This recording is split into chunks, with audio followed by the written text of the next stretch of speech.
All right, Hartley. It's been a week. I got to know. How has Vision Pro been for you? What do you think I'm going to say? This is tough. I feel like right now you're still in the honeymoon phase. So I'm going to say that you're having a lot of fun with it and that you're really liking it so far, but you're probably still trying to figure out how it's going to fit into your workflow. I think that's a little bit more generous than the truth. Oh no. Oh no. Oh. All right, It's let's hear it. This is your episode. it has some things that it does remarkably well, Okay, like and it is an incredibly impressive piece of technology. So I think the standout feature for me is immersive video, which is incredibly impressive. It's just a shame there's only five that you can actually play. yeah. Maybe seven. I don't remember exactly how many, but there's certainly not very many, and they're only maybe 7 to 13 minutes in duration. Mm-hmm. But I've really enjoyed watching those. Those really do feel like something special. I also think that a lot of the way that the UI has been designed, just visually, is excellent. I love the translucency, and I really enjoy the gestures as well to manipulate windows and just interact with the system. So I have good things to say about it. Okay. I am not so impressed with some other elements, Like what? namely comfort, Okay. Well, yeah. which I would actually say is unacceptably bad. Have you And have you I tried did you try looking into getting any of the or did you already get any of the like third party options out there that help dissipate some of that weight? no, and I think that while those may help somewhat, to me it's a serious issue when this device, fully loaded, is costing over $4,000, Yeah. and with two band options in the box, it is still not possible to be comfortable. Mm-hmm. And this has been the biggest issue for me: is that I put it on, and it's cool for the first 5 minutes. Mm-hmm. After 15 minutes, I'm quite uncomfortable.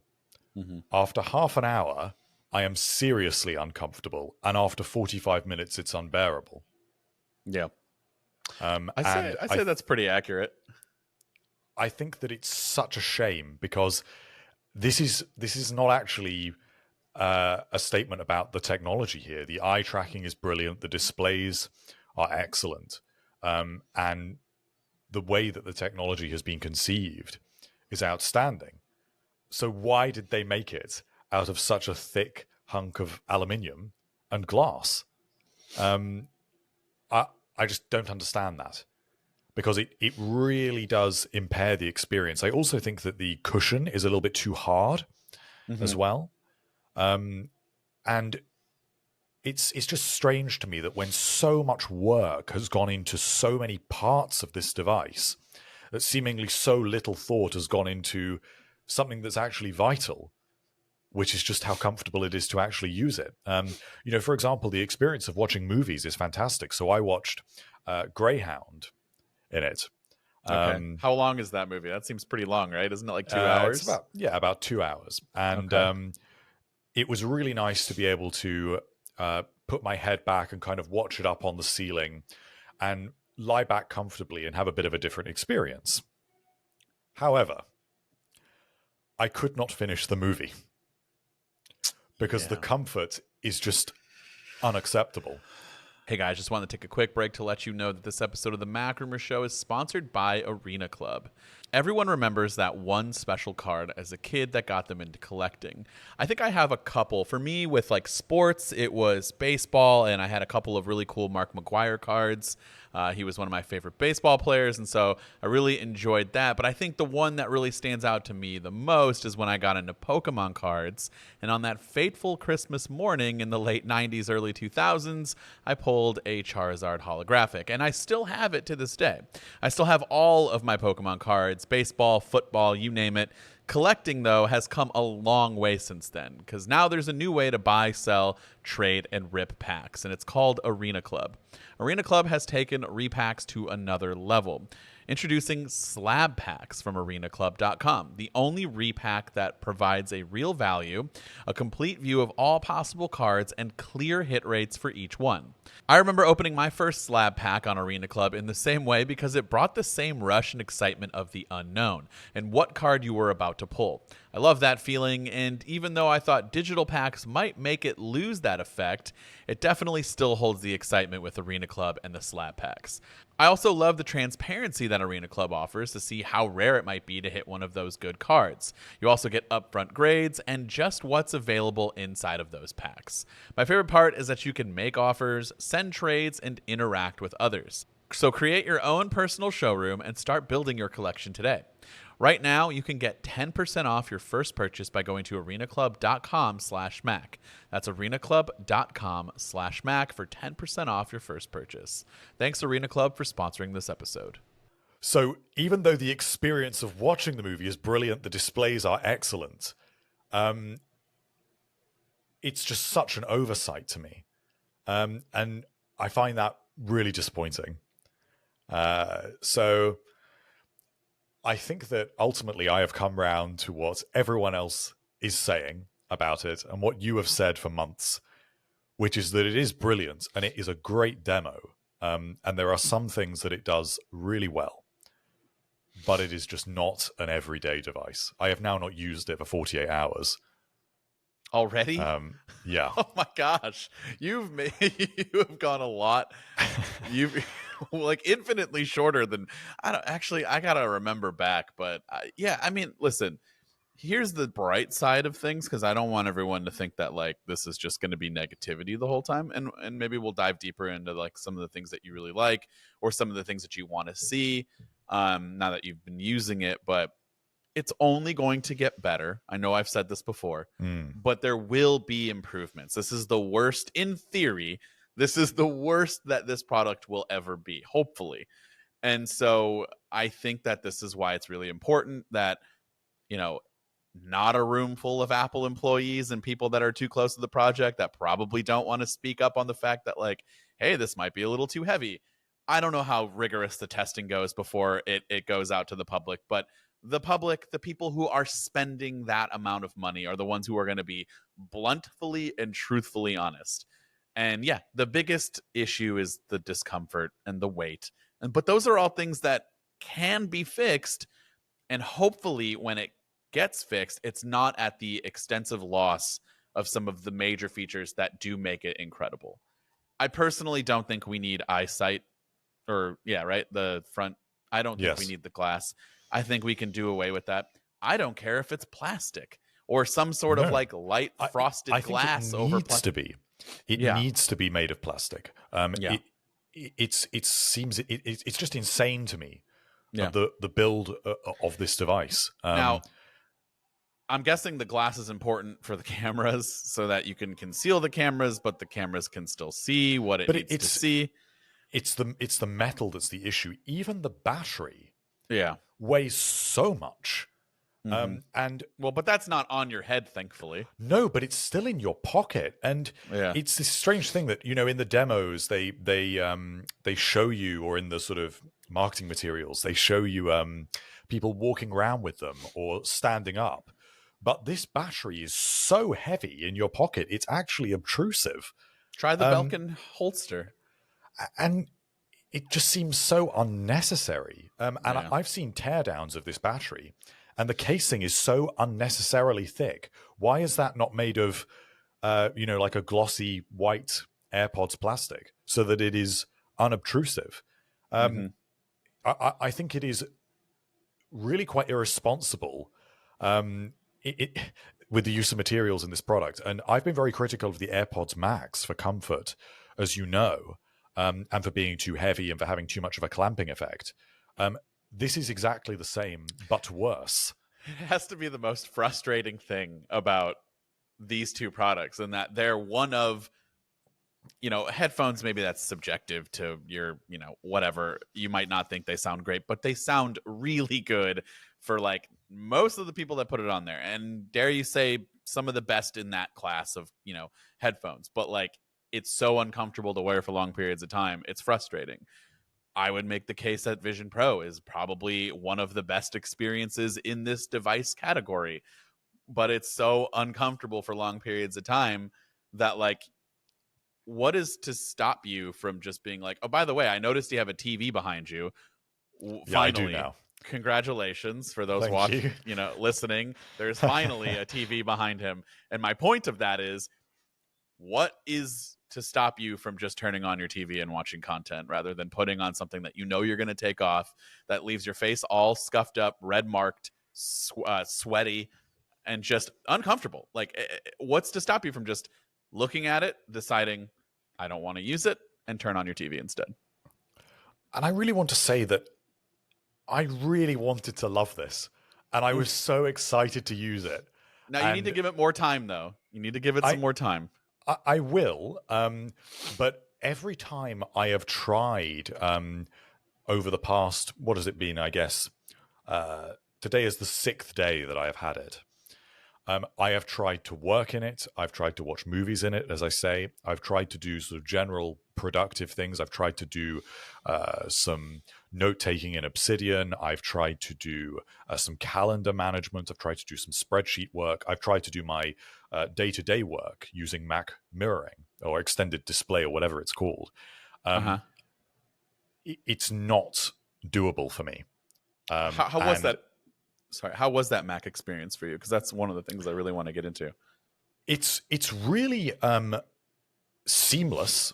I'll say that much. However, this is where the display quality starts to fall down, because I find that text is not particularly sharp, and it almost has that kind of sparkle effect that you get with a matte display. I told you. And so no matter how big I can make it, it doesn't matter, because that's just not responsive enough. And that frame rate is also an issue, because I'm used to using a ProMotion display on my MacBook. Well, yeah. And it's then just a little bit more washed out. It's got this sparkle, it's lower resolution, and it just feels less responsive. So overall, then, the experience of working is not so good. And then you add in the fact that my face is uncomfortable. And not just my face, but also my head, because it also hurts. If you use the solo loop, it hurts the back of your head. If you use the dual loop band, it hurts the top of your head. So you can choose which kind of pain you prefer. Which pain do you prefer, by the way? Well, you know, you've also got to consider, do you want pain on your cheekbones or your brow? That's the other choice. Brow would be the top, and cheekbones would be the solo. Yeah. I preferred the solo. I think I'm preferring the solo. It's also just easier to take on and off. That's the biggest thing. But it's just such a shame.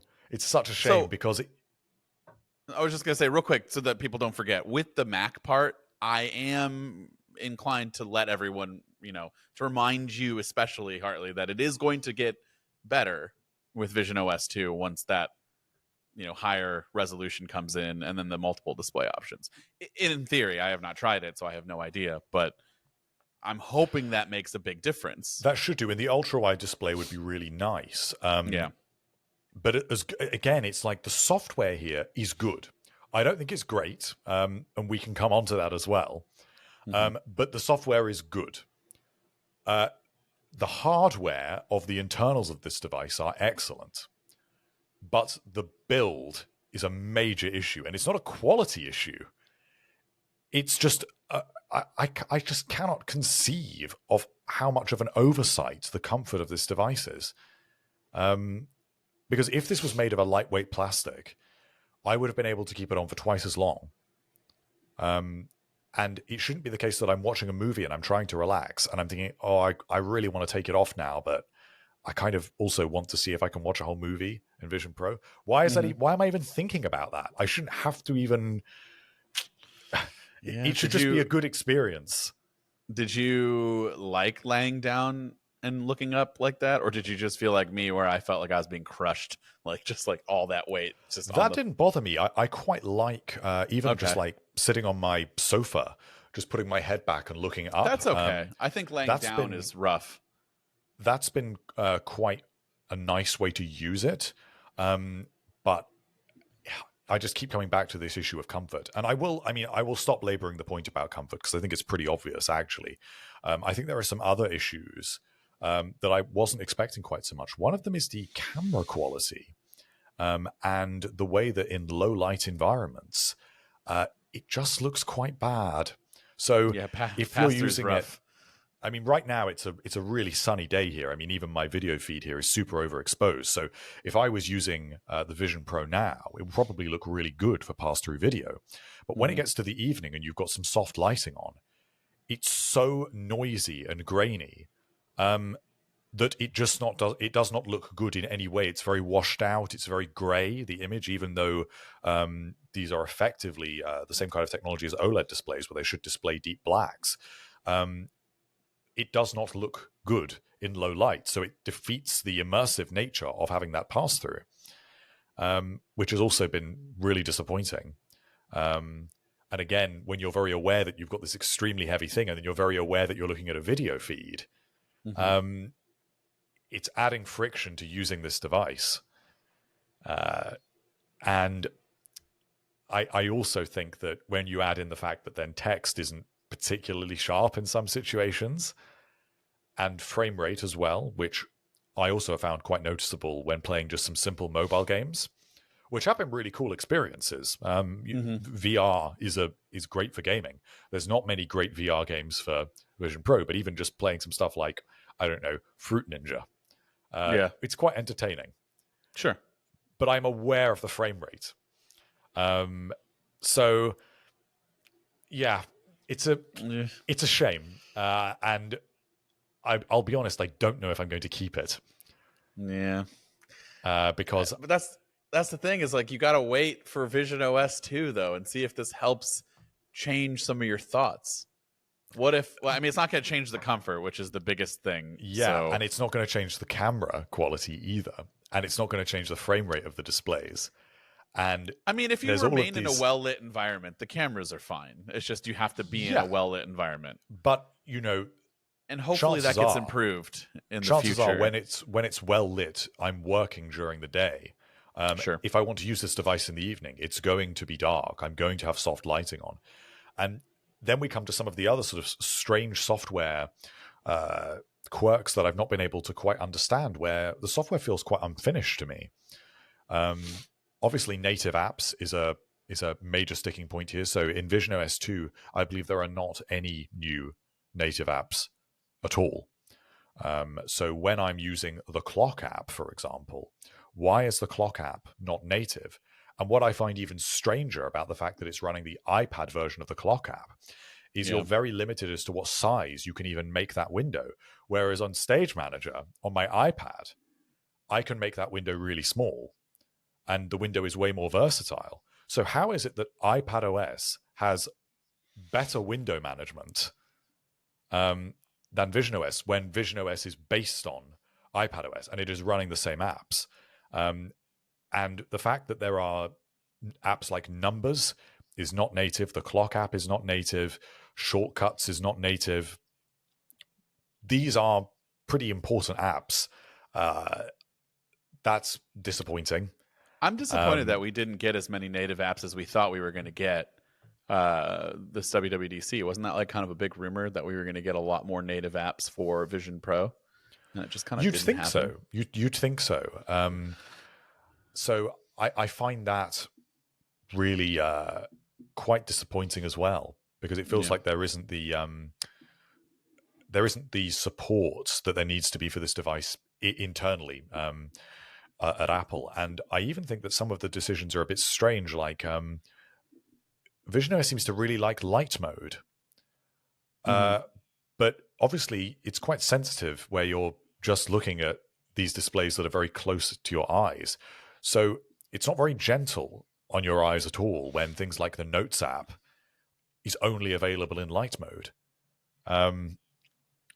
which also just seems like a strange decision to me. And then, even as I say, I've loved immersive video on it. I really have.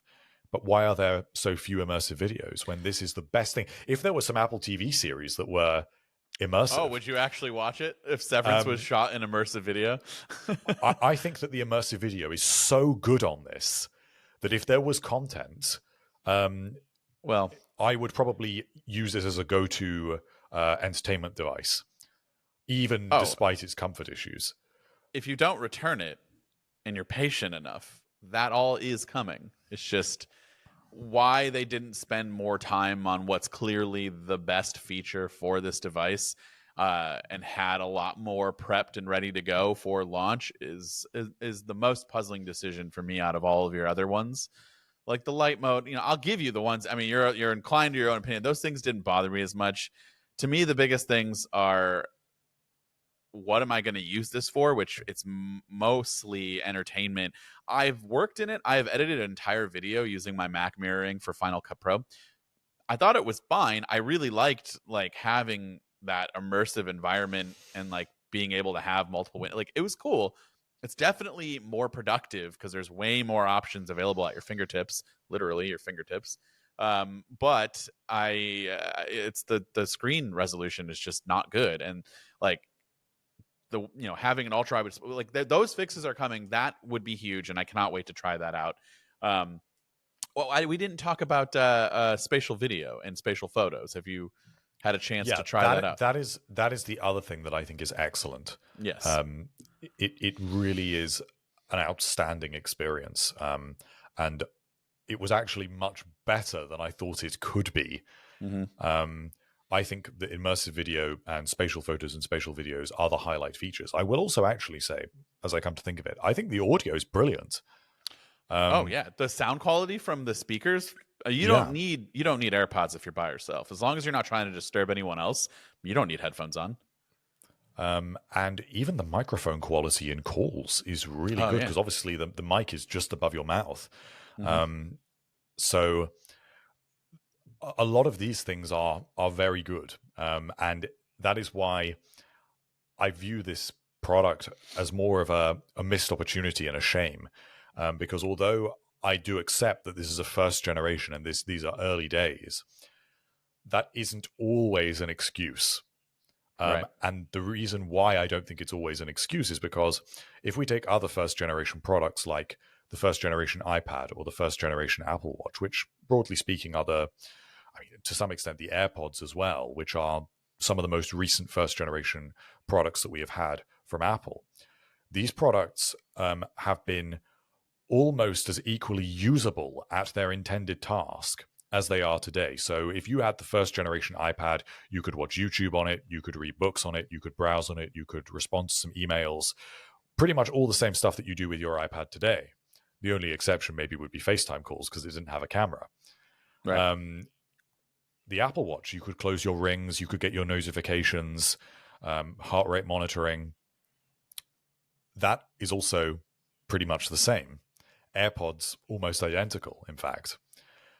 This is very different. This is not comparable to those first generation products because I don't actually think that this is for 99.9% of users actually usable. I think that where this product is usable is for people that have a very specific use case. Maybe you're an architect and you need to view AR models. Maybe it's training in a professional context where an enterprise has bought a few dozen of these and they are being used for that purpose.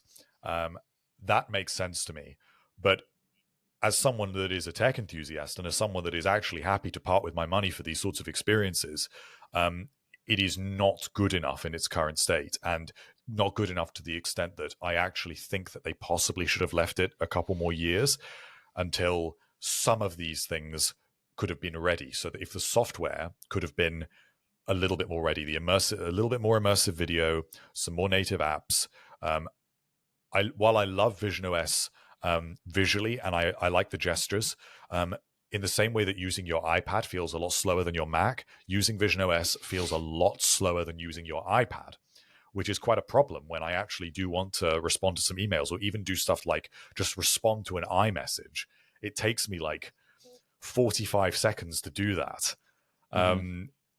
So I wish that they would have left it a bit longer, because it's almost soured my view of where this is all going. And I know that we will get there, and I will still probably be first in line for the second generation version of this product. And I will be willing to give it a chance. But it's just a shame, because it's taken the edge off my excitement and my enthusiasm. Yeah. And I wish that they would have made it out of plastic, and I wish that they would have given it maybe another year to just get a few more things ready. I mean, even eyesight, I don't think looks very good. I don't think that personas look good. I joined a FaceTime call this week with my persona, and there may as well have been screams. It was the personas just don't look good. I need to see I need to see your persona. I want to see what it looks like. It's quite horrifying, and I need to see it. Again, it doesn't make a good impression. It just makes this product into this sort of weird thing that people laugh about, when actually you want this to be really cool. Mm-hmm. And instead, I'm just kind of getting annoyed with it when I'm trying to work, and then my face hurts. And I think I've only just put it on, and my face is already hurting. Yeah, that is kind of the same stuff that I had. I think I was a little more excited about it than you were, though, at first. But like, you've also had months to like stew on it and read about it. I had no idea what to expect when I first tried mine. So like, my first experience was really good, because I've only ever tried a few other headsets, and this was way better. And I only did it for a short amount of time. I think Apple was really on point with how long I got to wear it. They got the right amount of time to where it like didn't start to hurt as much or at all, until maybe the end. And like, I kind of felt that relief. It wasn't even like it hurt. It's just I noticed how uncomfortable I was after I took it off. It was like, oh, wow, I feel so much better. That was my experience when I tried it for the first time. I wasn't aware of the discomfort when I had it on, but I was aware of it when I took it off. The difference is I tried on the day I received it to wear it for about 6 hours to work. Jeez. And I managed to keep it on for that period of time, but it's just very clear that this is just unacceptably uncomfortable. And every other time I've put it on, I just cannot. It's just not. You push through it initially because you think that you want to be engaged in the experience. You can just forget about it, and when you get immersed in your work, to some extent, you can. But the more painful it gets, eventually it's just not worth it, because when I use my studio display here, or even when I use my iPad, I am not in pain. So I don't need to ignore actual pain. So it's just a strange proposition. And that's why I can't understand how that has been so overlooked when it's such an integral part of the product. And it shouldn't really be the case that you have to look to third-party headbands. And I'm really not sure how much of a dramatic difference they would really make. Yeah. Got to try it. I need to try it still, because I have not. And there are a couple of options now out there that are finally available that look decent. But man, this is kind of a bummer. I thought you were going to really like it. And then I thought we would have this conversation like a month or so. In which case I would be like, see, I told you, I don't want to take the victory lap now. That's way too early. I unfortunately agree with what everyone told me and what everyone has said. And I think that really does say something about where this product is, unfortunately. I have not heard many people. There are some people that do love it and do use it every day. But even the people I know that do use it every day still say to me, I'm not really too sure what to do with this long term. What do they do with it every day? Like they just like using it. They just like maybe they watch some Apple TV, maybe they tinker around with some apps, but they don't have a clear place that this fits in. And that's the best that I've heard. And there does seem to be a very sizable number of people. And these are people from within the tech community. So these are not people that are unwilling to give things a chance, or to be interested in sort of technology that is a little bit odd. I mean, even something like AirPods, when AirPods first came out, were a little bit controversial for their design, but people in the tech community didn't care. This is different. And And yeah, it is kind of a bummer because I was so excited for it. Yeah. And the first 10, 15 minutes of using it was so good. And then it just kind of sets in about, oh, I really am quite uncomfortable. Oh, this is actually quite slow when I want to do anything. Oh, my eyes need to look at anything that I want to interact with, which is actually slower than any other input mechanism. And this is slower than an iPad. And oh, actually, the pass-through video looks kind of bad in the environment I'm in. And even I have so many thoughts about so many things. I mean, there's things I've not even mentioned, like when you're looking at a dark image, I find quite a lot of glare on the lenses, which is quite distracting. I even think it's a bit strange how a lot of the environments don't move. They're just static images. So why do some of them still say coming soon? And in Vision OS 2, they only give you one more when these are static images. Like when you look at clouds, or I know that the new Bora Bora one is animated, but when it comes to the moon, the stars don't move. When you look at the mountaintop view, the clouds don't move. And when you notice that also doesn't then look great. Yeah. So there's so many layers to this. And then you can go into the fact that there's not many apps for it. I can't even get Netflix on it. I know that's not Apple's fault. I can't get YouTube on it. So I'm quite limited as to what I can actually run, because Apple itself is not even giving me the podcasts app, for example. Bummer. I know you're probably bummed about that. Yeah. So you can't listen to us, all of our episodes. So one last thing I want to say is, okay. is with all of those negative things that you had to say, and there were some positives in there, just, yeah. If you were given the choice for a day and you had to use a headset, Vision Pro or Meta Quest 3, which one would you pick? Like, which one's still the better experience? You've tried them both, right? I mean, Vision Pro is still the better experience, and the displays are significantly better. And of course, you have the ecosystem advantage. But if I was looking at it as just a challenge of, I've just got to keep this thing on all day, I might choose the Meta Quest just because it might not. Lighter, yeah. It just might not be physically painful. Listen, there's plenty of reasons why one would choose, and we have to really reiterate this a million times. No one is telling you that you should go out and buy the Vision Pro if you're not somebody who is already looking at it because A, you can afford it and take the hit on the money and know what you're getting into.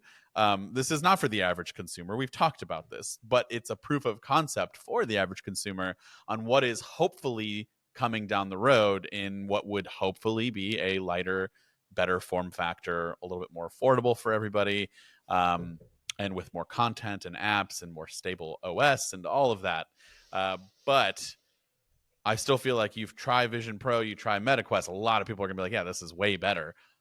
But there's still so many reasons why one would get the MetaQuest, not just pricing aside being, the biggest factor of like $3,500 cheaper, but because price it's lighter. Does also come into it. Well, sure. And what I would say is that if this was priced at maybe $1,500, I may be more inclined to keep it because it doesn't feel like quite such a significant purchase, and I can justify it as more of a novelty. Maybe I'll put it on once a week and play around with it because it's a cool toy. But a $4,000 cool toy, even at $500 with the MetaQuest or whatever it retails for now at this point, who are you still using it as a cool toy? Because that would be the same thing for me. It's not like I'm going to be using that every single day either. I know you can do a lot of the same things you can do on Vision Pro, but the displays are significantly worse, in my opinion, compared to what you're getting with the Vision Pro. Yes. Or maybe not significantly worse, but it's worse, and it's noticeably worse. And so, like, I still feel like my attitude would be like, this is a cool toy. I might play a game or, maybe watch a video or something for a little bit. Maybe. I don't know. It's not even that great to watch a video on it. So, like, I still feel like they're both kind of the same, just one significantly more expensive. But I feel like there's way more hope for the Vision Pro yes, than there is for MetaQuest. And that's the And thing I that think people need to understand. the second generation of this device, if we forget about the low cost model, which I think is going to, if I'm honest, is going to suffer from many of these issues, I think it will be lighter. But I think what we will effectively end up with is the same headset, but lighter at a lower price point. I'm talking about the second generation Vision Pro. If the second generation Vision Pro, by then we have a bunch of content for it. We're having these new features coming soon, like spatial, the ability to spatialize photos that you've already taken. Maybe you'll eventually be able to spatialize video that you've already taken as well. 3D movies, there will be far more of them in a few years' time. Immersive video, there will be far more of it. And of course, there are now cameras coming out that will shoot this, and this will be in the hands of creators as well. If it gets significantly lighter, if the cameras are better, we now have 48 megapixel cameras on the iPhone. So if we end up with 48 megapixel cameras on the Vision Pro, and that pass-through video gets better, and we also have an M5 chip by then. Yeah. I also find it gets really hot. So maybe if the Apple Silicon that we are on by then runs cooler as well, and the thermals are better, and the cushion is softer, maybe the second generation will be what this product always should have been. But I agree that there is far more hope for the Vision lineup than there is for MetaQuest, and I still think that is a better experience. If I was choosing from one or the other and price didn't come into it, I would still choose the Vision Pro. But I just think it's just not where it needs to be right now, and that's a shame. Before we move on, I'm just going to say this. I would much rather... Yeah, I don't know if people are going to hate me for this, but I would rather Apple scrap this whole thing and just move into a Google Glass meets Ray-Ban Meta glasses, and I feel like that would be significantly more useful for most of the people out there. Like if it just displayed useful AR related information, gave you notifications, was still a pair of sunglasses that transitioned into regular lenses, had good speakers so that you can use it as like a convection, that's not the right, what's the conduction, I was like thinking of ovens there, conduction headphones, and just had good cameras. Like I feel like that would do really well for most people. No, I'd love to see that sort of product, but actually what I would like them to do if I was in charge of the Vision lineup, is I would look at this headset and I would say, what does not actually need to be contained within that itself, and what can go effectively in the battery pack? Because if the chip can go in the battery pack, and the R1 chip as well, and we can try and massively cut down on what is actually going on inside the headset, I think that would be a good start. We've talked about materials a lot, but I think that if it was conceived more as a pair of goggles that you would use primarily for Mac mirroring and immersive video, then you change the proposition a little bit and you focus on a lightweight design, because although it looks a little bit like goggles from the front, the side profile of these is it is massive. It is a very, very big headset. If this actually was in the form factor of goggles and was significantly slimmer, and you have the cable going down to a pack which contains the battery and where you have the processing as well, I also think it would be a more appealing product, personally, to me. Wonder if that battery would get too hot with all that going on in there. I don't know. I don't know. I mean, then we have this rumor about Apple looking to maybe require a tethered iPhone for the low-cost Vision headset that's coming out, which effectively might be the same idea. Yeah. So maybe they are moving in that direction anyway. Would be interesting to see. All right. Well, if you are someone who just got a Vision Pro and would love to tell us your thoughts, please do that. Obviously, if you're watching on YouTube, you got the comments there, or you can hit us up on any of the social media platforms. Before we end this episode, though, I do want to quickly talk about, now that we're allowed to talk about it in the sense of like how we're experiencing it. Apple just released the public beta, which gives us the ability to not break whatever the agreement is that we get when we sign up for betas. So, but I do want to preface that this is a beta. We're not really reviewing it as much as we are saying how we are feeling about it. And, there are bugs with betas. And I'll be honest with you, though. With that said, I think that if there are some minor bugs that kind of drive me insane, but like I know that they're going to be fixed. But like as a whole, I think this has been really stable now that we're on the public beta and what was developer 3 basically. How about you? Yes, I think they've been outstandingly stable. I've only had maybe one bug that's bothered me a little bit, but What was that? I want to know if it's nothing. the same. It was a screen time bug. Oh, weird. Why would that bother you so much? Are you in screen time a lot? No, well, I had screen time app limits set up before I upgraded to the betas. Okay. And then what it would do is it wouldn't let me dismiss. So when I reached an app limit, I could not dismiss it. And also settings would crash when I then tried to turn it off. So there you go. It actually did its job way better than you could. It did. That's actually hilarious. Whatever I had set, I had to live with. It's like, sorry, dude, you said you wanted a half hour of Twitter, and this is what you're getting. I'm sorry. Yep. That's actually that's a feature now. It's actually pretty hilarious. No, mine has been like really trivial things like if I go to change the tint of the. I wonder if this is happening to you, by the way, because when I had a conversation about this with others, they were like, "That's strange." Obviously, it's not supposed to react like this, but when you go to change the tint of the icon colors, when I would set it to a color like a light shade of blue, I'll see if I can. For those watching, maybe you can see what I'm talking about. Okay, so there's the shade of blue that I'm picking up, right? If I end it and want to keep it there, did you see how the color changed on the widgets? It went to a dark blue. And now when I swipe over and then come back, all those color icons are dark blue now. It like cannot stay on the shade. And it didn't do that in the first beta. So obviously I know that's a bug, and obviously just common sense tells me this is a bug, but I really like the dark icons. There are more dark icons now that are being compatible. Sometimes when the icon doesn't work well with dark mode, it looks bad, or like the tinted doesn't look very. I mean, that's what I mean with the tinted. It doesn't look very good, but you can get some pretty good choices. I just feel like there's more there that can be done, and I think it will be. Also, Control Center early on, there was a really weird bug that was driving me insane. Where I would swipe down and there would be a blank page instead of the normal page, and I could not get that to go away unless I like tried to edit. But all of that's good now, and it was really unstable at first. But I'm happy to report that all of it works super smooth.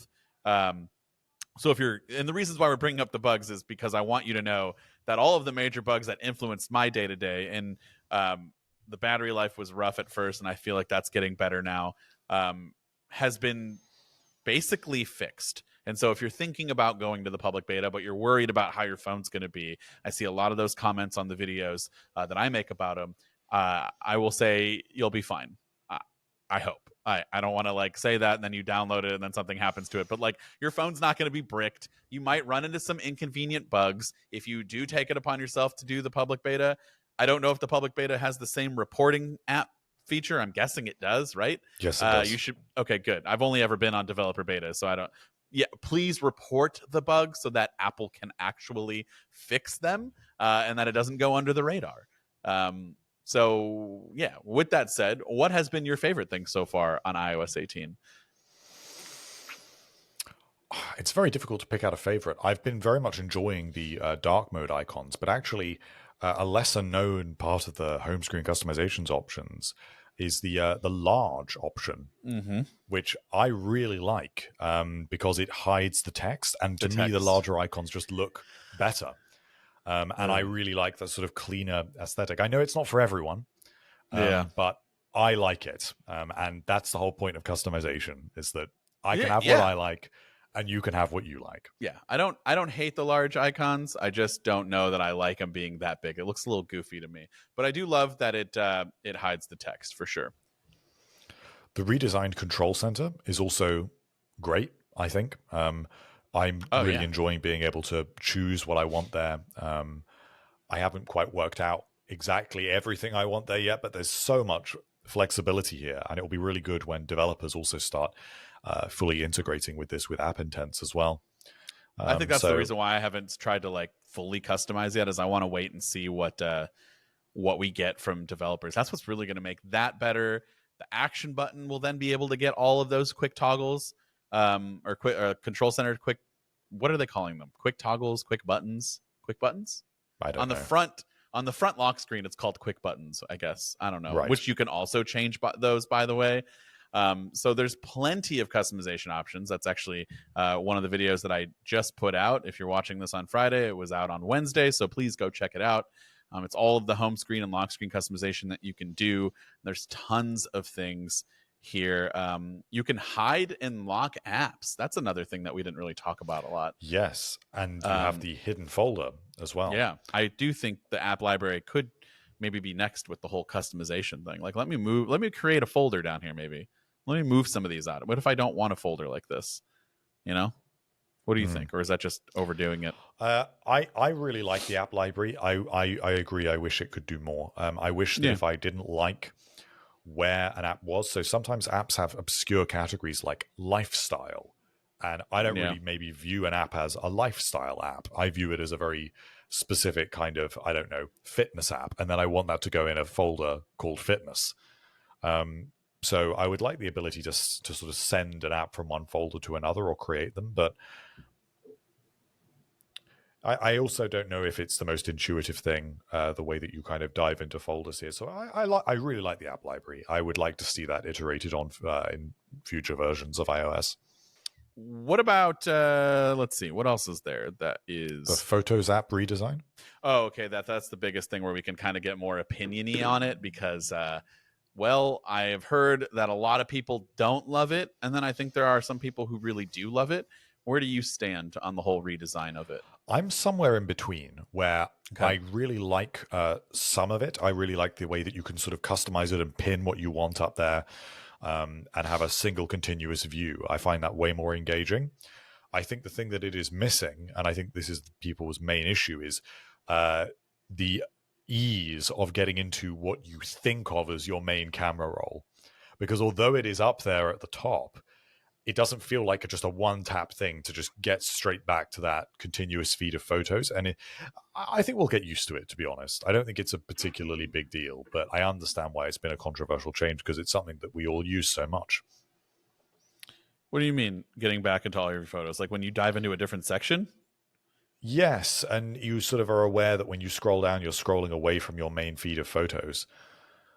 So it takes some getting used to. I don't know that I understand that part. When you scroll down. Well, like if I swipe across from my photos and I go then to like featured photos or favorites, okay, and maybe I scroll down and I'm looking somewhere else. Well, how do I now get back to my actual camera roll? You're right. And it kind of buries the camera roll, which is such an important thing. See, I think I've been kind of primarily a person who just uses all photos all the time and doesn't really dive into any of these sections. So for me, it hasn't really been that big of a huge like change. But I do love that you have the custom options to be able to swipe and be like, hey, I specifically need, my featured photos. You can swipe left here and add another section if you want. You got your featured memories and favorites. And yeah, really, I'm a favorites person. Videos or all photos, and then sometimes I'll use the months and years, but like that's just kind of all encompassing into this. So I mean, to me, I don't mind it. I think if I get bored, sometimes I scroll down on that first page there and you have like more things that you can kind of explore, but like am I actually going to use any of this stuff? I don't know. Time will tell. Overall, I quite like it. Yeah, I think it's fine, personally. Anyways, that's the Photos app. There's a bunch of other things. I just really think this is a solid update, especially with how well it's running. I have no complaints. There's going to be plenty of content that we're going to have. We can talk about this again when the iPhone comes out and see if there's any new iOS 18 related features in the iPhone and how that works together. But yeah, overall, public beta is pretty solid. So if you were on the fence, I recommend it, unless Hartley disagrees. No, I agree. Cool. All right. Well, that's it. Everyone go yell at Hartley or praise him if you think he's right about his Vision Pro review so far, his 1 week review. Are you going to review this for the site? Kind of give it your own spin? I don't know. I feel like I'm pretty down on the Vision Pro at the moment. I don't know if that would be a good idea. Hey, why not? You gotta. As long as you're being honest, then you need to be able to do that. I think it's important for the people to hear your honesty, and I don't think that you would not be honest. So, okay. Well, let us know if Hartley should do that, and we'll catch everybody in the next episode.